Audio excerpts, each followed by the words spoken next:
Well, on Monday, November the 4th, New York City Police Commissioner James O'Neill announced his resignation. Mayor Bill de Blasio of New York City introduced a successor, Dermot Shea, who served under O'Neill as chief of detectives. The question is, what exactly does this mean for the NYPD? How does this affect New York City communities? And joining us now to share a little bit more is Michael Benjamin, Associate Editorial Page Editor of the New York Post, and we welcome Michael to the show. Michael, good to have you back. Thank you, Dan. Glad to be back. Hey, so let's get right in it, buddy. What are we to make, first of all, of the resignation of Commissioner James O'Neill? Is it something that we saw coming? I've been talking to for about a year or so. Have been telling me that he would be leaving for various posts. Now we know he is leaving, and he's leaving for a job as head of security for Visa. There comes a point, when you want to move on. I think moving on now is good for him. Creates opportunities for other leadership in the NYPD to come to the fore. Both O'Neill and Dermot Shea, his incoming commissioner, were precinct commanders of the 4-4 precinct when I was a member of the precinct council. So I know both as good police officers who care about the community, and I think passing the baton to Dermot Shea is a good idea. I know there are those who think it's going to the third white man in a row. I don't think that's important. It's important. What's more important is their leadership and what they do for police officers and for the residents of New York who they serve and protect. Well, when we talk about Dermot Shea, of course, not only was he associated here in the borough of the Bronx with the 50th precinct, a lot of people have known him for his work there, working here in the borough. What does he bring to the table now that do you think will be to the benefit of New Yorkers? Well, he's younger than O'Neill. I think he brings that aspect of his youth with him, coming up in a different class of police officers. I think being not so much part of the old school or old boys network, I think that's important.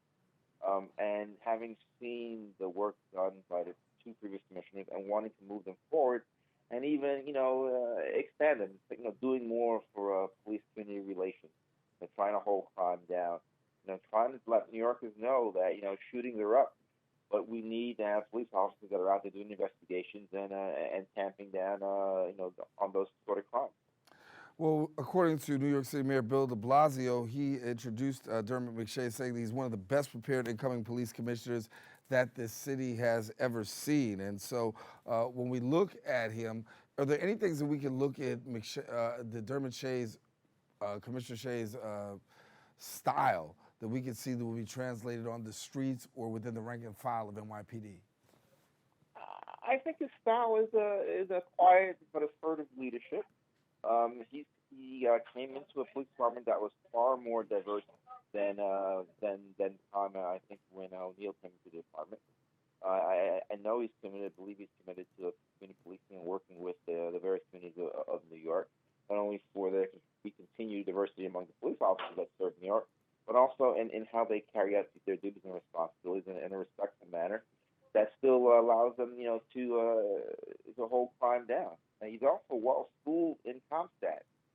So that's what you want. You want a commissioner who understands CompStat, is willing and knows how to keep his commanders in line and making sure that they respond to crime in the community and responding to what the crime stat data is showing, so they can get ahead of things. And now it seems crime seems to be committed by folks we know are repeat offenders and gangs, and to focus on them. Well, looking back, let's talk about Commissioner James O'Neill. He leaves. Question will be, what exactly is the legacy that he will leave as commissioner of the New York City Police Department? We know recently a vote of no confidence was given by the police union, and some people say that that's a sign that the commissioner was doing his job. Yes, and unions are doing their job, because their job is to protect and represent their members, no matter what members do, even those who we see as committing some level of misconduct. The union wanted to protect Daniel Pantaleo, who they don't believe used a chokehold and was responsible for the death of Eric Garner in Staten Island. I think O'Neill made a tough call and called for Pantaleo, to be terminated. He did what he had to do as commissioner.